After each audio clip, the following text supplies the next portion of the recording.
मोक्ष द्वारम क्रीड़ा का उद्देश्य तारकासुर को पराजित कर वो खड़ग प्राप्त करना था जिसमें उसके प्राण बसे थे। किंतु अब क्रीड़ा पटल पर तारकासुर स्वयं एकाकी ही सक्रिय था, क्योंकि प्राप्त हुए अंक के कारण ही कुमार कार्तिकेय सर्प के मुख में समा चुके थे।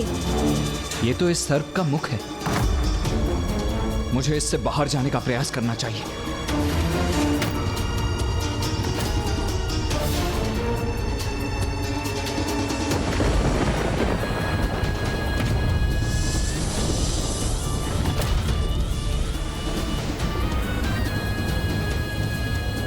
मुक्त करो,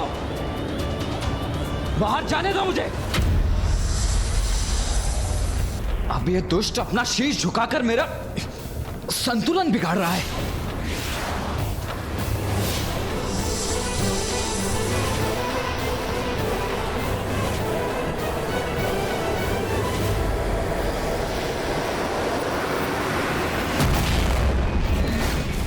कुमार कार्तिकेय, आप कहां चले गए? आप कहां चले गए? आप कहां चले गए? उलझ गया है तुम्हारा सेनापति। अब जैसे जैसे एक एक पल बीत रहा, उसके लौटने की संभावना क्षीण होती जा रही है। क्षीण। तुम्हारा ये कथन मात्र एक मिथ्या के अतिरिक्त कुछ भी नहीं है तारकासुर, क्योंकि यदि ऐसा होता तो तुम हमें यहाँ छोड़कर कब के यहाँ से अदृश्य हो जाते, किंतु तुमने ऐसा नहीं किया। तुम भली भांति जानते हो कि कुमार कार्तिकेय पुनः यहाँ लौटेंगे, इसीलिए तुम यहाँ स्थित हो हमारे समक्ष। इस क्रीड़ा को रचा है मैंने, प्रत्येक वर्ग पर जाल बिछाया है मैंने, इसलिए ज्ञात हो जाए कि कुमार कार्तिकेय वहां पहुंच चुके हैं जहां से वो लौट नहीं सकते। महाराज की जय! महाराज की जय! महाराज की जय! महाराज की जय! ये सब क्या हो रहा है यहाँ? ये कहाँ आ गया हूँ मैं? महाराज की जय! महाराज की जय! महाराज लीजिए, इन्हें ग्रहण कीजिए। नहीं, यहाँ कहीं कुछ भूल हो रही है आप लोगों से। मैं आपका महाराज नहीं हूँ। महाराज, ये सुंदर नगर है और हम सब सुंदर नगर के वासी। कब से आपके आगमन की और आपके द्वारा यहाँ के राज सिंहासन संभालने की प्रतीक्षा कर रहे हैं। ये सब आपका ही है और हम सब आपकी प्रजा। मुझे तो सर्प ने निकला था, मैं यहाँ कैसे आ गया?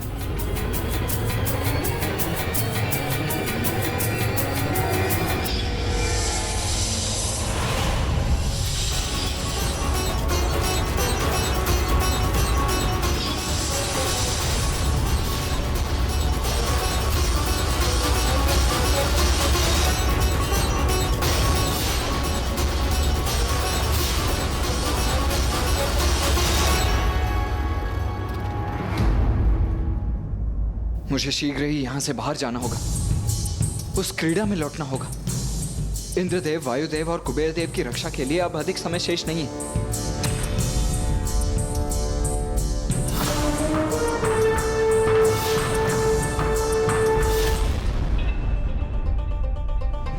यहाँ जहाँ तक आपकी दृष्टि जा रही है वो सब कुछ आप ही का है महाराज।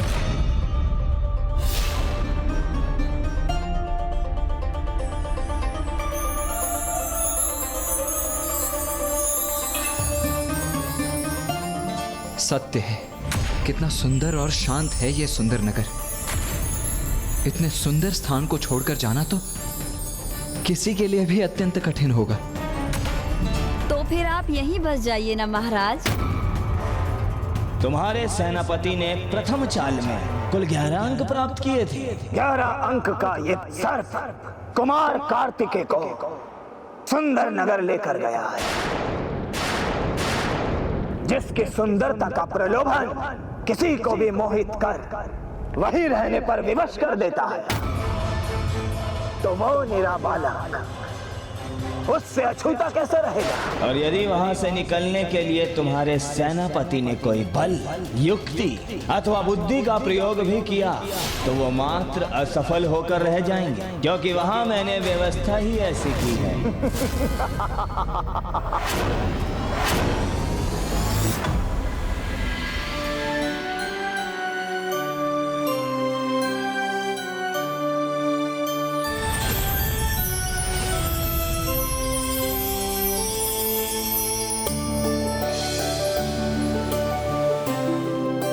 ऐसा अद्भुत स्थान जहाँ सर्वत्र सुंदरता और शांति है, ये वातावरण मेरे यहाँ वास करने के लिए सर्वथा उपयुक्त है। महाराज की जय, महाराज की जय। कुमार कार्तिकेय के देव सेनापति पद पर स्थापित होने हेतु उनके अभिषेक का शुभारंभ हो। देव सेनापति कुमार कार्तिकेय की। पुत्र, देव सेनापति हो तुम, देवताओं की रक्षा अब दायित्व है तुम्हारा। जाओ अपना दायित्व निभाओ।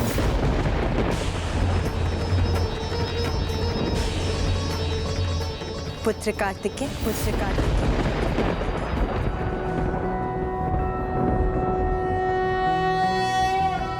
ओम ज्ञानिनामपि चेतांसि देवी भगवती हि सा। मुझे क्षमा कर दीजिए माँ, अपनी क्षणिक दुर्बलता के प्रभाव में इस सुंदर नगर के प्रलोभन में आकर मैं अपने कर्तव्य का परित्याग कर यहाँ वास करने का विचार कर बैठा था। पुत्र, ये क्रीड़ा ही कुछ ऐसी है, मोक्ष द्वार अथवा मोक्ष पट्टम जीवन की ही यात्रा की प्रतीक है।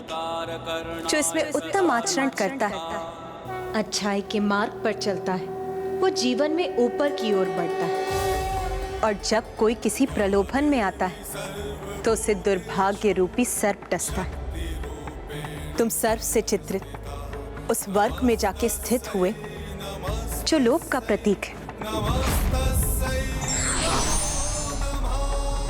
इसीलिए तुम सुंदर नगर पहुंच गए। ये मात्र एक माया है, संसार की माया, जो व्यक्ति को अपनी ओर आकर्षित करती और उसे उसके उद्देश्य से भटका देती। और स्मरण रखना पुत्र, यदि इस माया में उलझे तो पुनः भटक जाओगे। मैं समझ गया माता, मेरा मार्गदर्शन करने के लिए आपको कोटि कोटि धन्यवाद।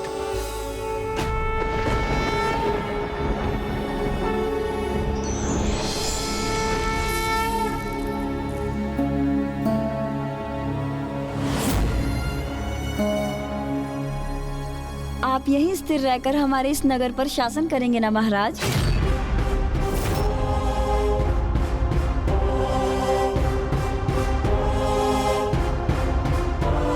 मुझे इतना सम्मान देने के लिए आप सभी का धन्यवाद। किंतु मैं आपके राजा के पद पर स्थापित नहीं हो सकता।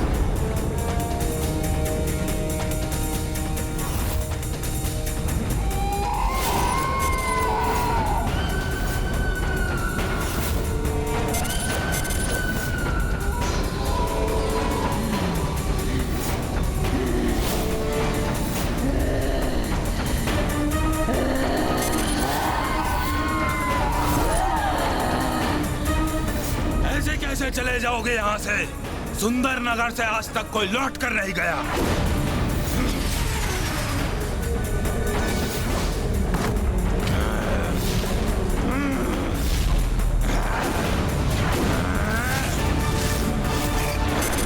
नहीं जा सकोगे, यहाँ से हम तुम्हें कदापि नहीं जाने देंगे। यहाँ के मायावी जीवों के आक्रमण से कदापि विचलित नहीं होऊंगा। मैं अपने उद्देश्य पर स्थिर रहूंगा और यहाँ की माया को भेद कर वापस भी लौटूंगा।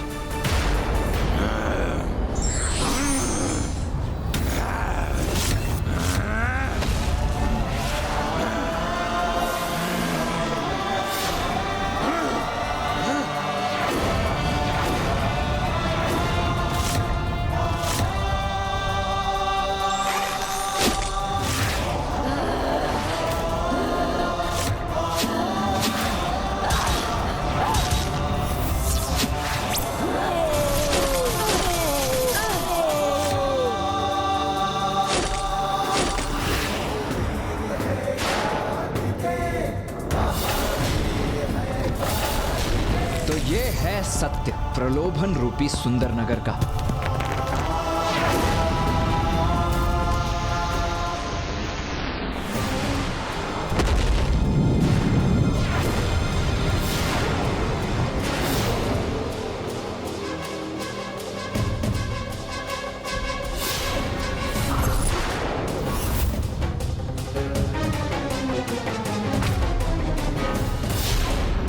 अरे ये सुंदर नगर से कैसे लौट आया? लौट आए, कुमार कार्तिकेय लौट आए। क्यों तारकासुर, तुम तो कह रहे थे सुंदर नगर का प्रलोभन कुमार कार्तिकेय को मुक्त कर उन्हें वहीं उलझा देगा, किंतु देखो ये तो तुम्हारे सम्मुख खड़े। जो आज तक कोई न कर सका वो इसने कैसे संभव कर दिया?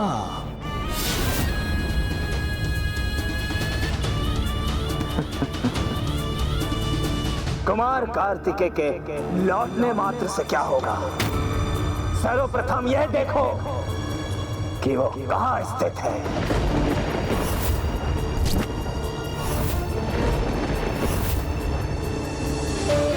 11 से 7 तुम तो पीछे छूट गए कुमार कार्तिकेय, अब क्या करोगे?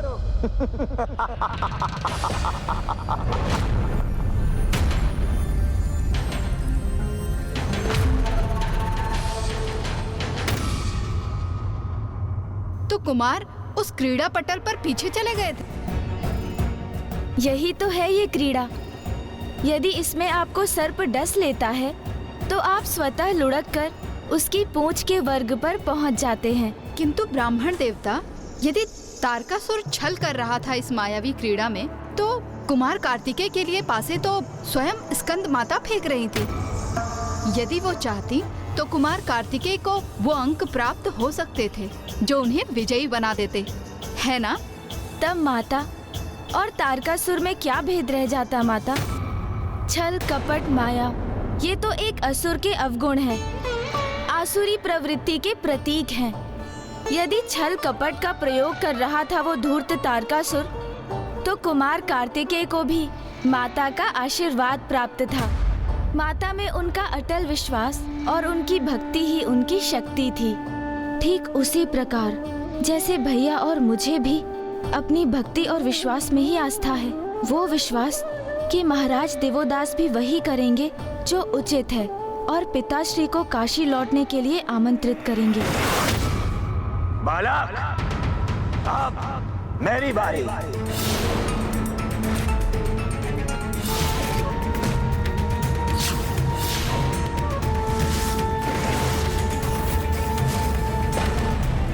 इस दुष्ट को कोई ऐसा अंक ना आ जाए जिससे ये और अधिक आगे बढ़ जाए।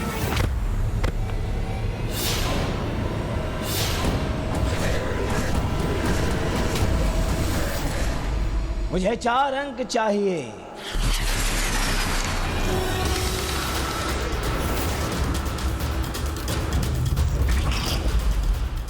चार।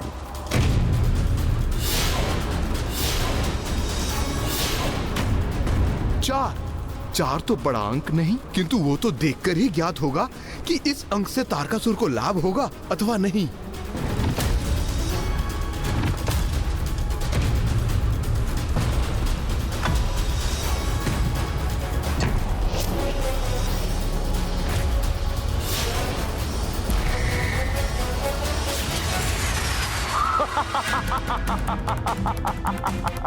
ये क्या?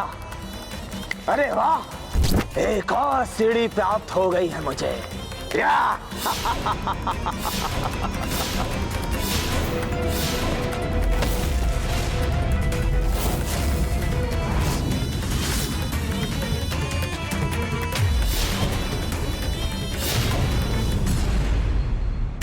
ये दुष्ट तो 50 अंक के स्थान पर पहुंच गया।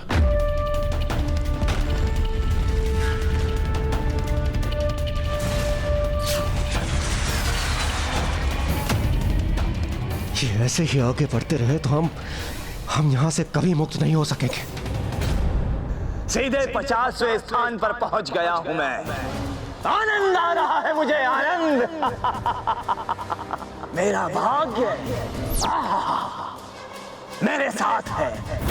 क्यों कुमार कार्तिकेय, बोलो।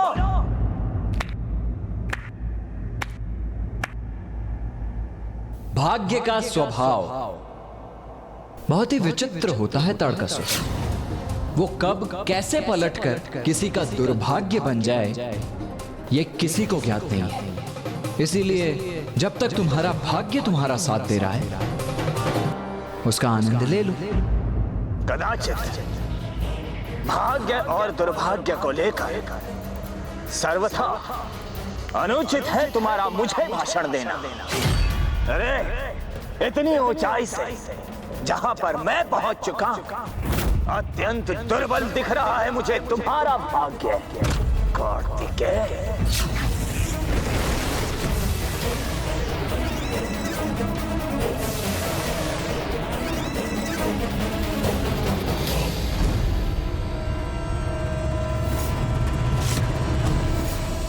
कुमार कार्तिकेय, इस बार आपको बड़ा अंक पाकर शीघ्र ऊपर बढ़ना होगा, अन्यथा हम सदैव के लिए इस वृक्ष में परिवर्तित हो जाएंगे।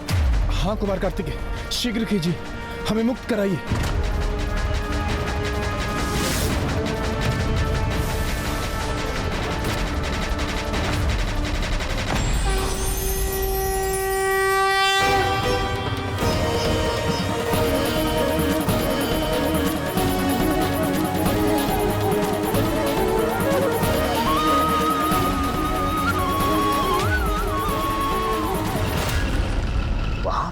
किस पर अपनी दृष्टि साध रहा है ये?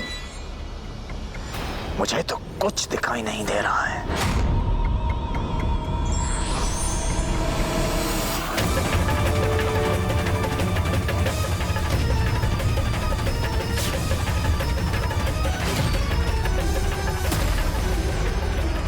कुमार कार्तिकेय को इस चाल में आगे बढ़ने के लिए 10वें अंक के वर्ग तक पहुंचना होगा।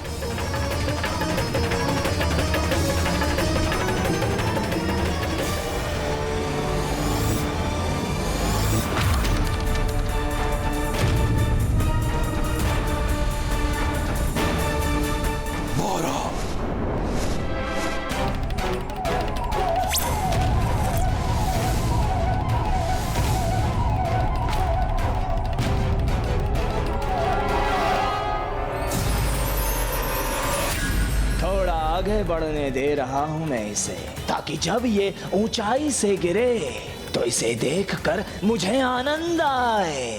यदि कुमार कार्तिकेय इसी प्रकार धीमी गति से आगे बढ़ते रहे तो अरे तारकासुर को पार कर खड़क को प्राप्त करने में वर्षों बीत जाएंगे।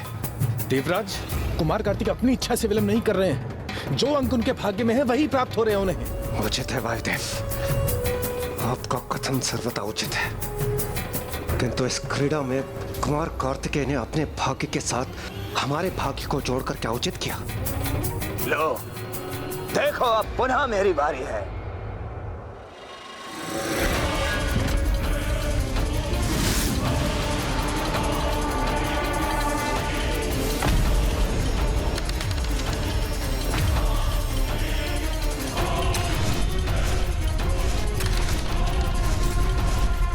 मुझे 3 अंक चाहिए।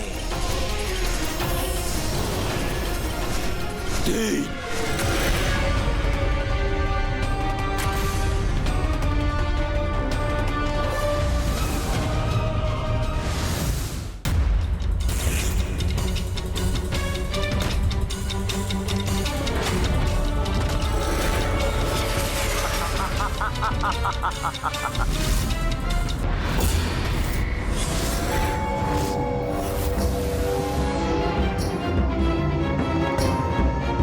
तारकासुर 70 के अंक वाले वर्ग पर पहुंचे और कुमार कार्तिकेय तो अभी 16 पर ही है। चलो देव सेनापति, चलो अपनी चाल चलो।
क्या हुआ देव सेनापति?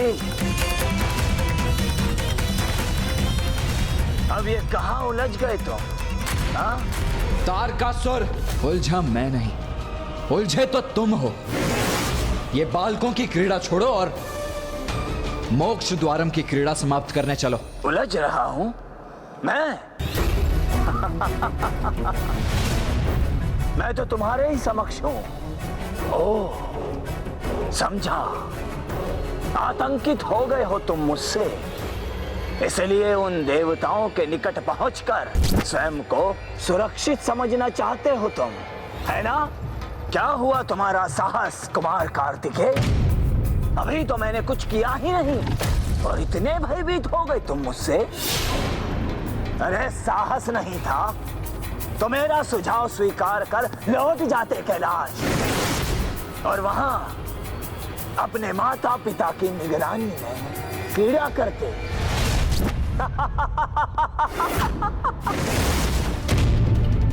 प्रतीत होता है इस बालक को क्रोध आ रहा है, तो क्या प्रतिशोध लेना चाहते हो तुम मुझसे? प्राप्त हुए अंक के अनुसार कुमार कार्तिकेय जिस वर्ग पर पहुंच चुके थे वो क्रोध को दर्शा रहा था।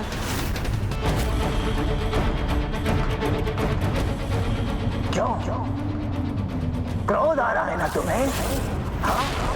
तो लो ये खड़ग और अंत करो मेरा।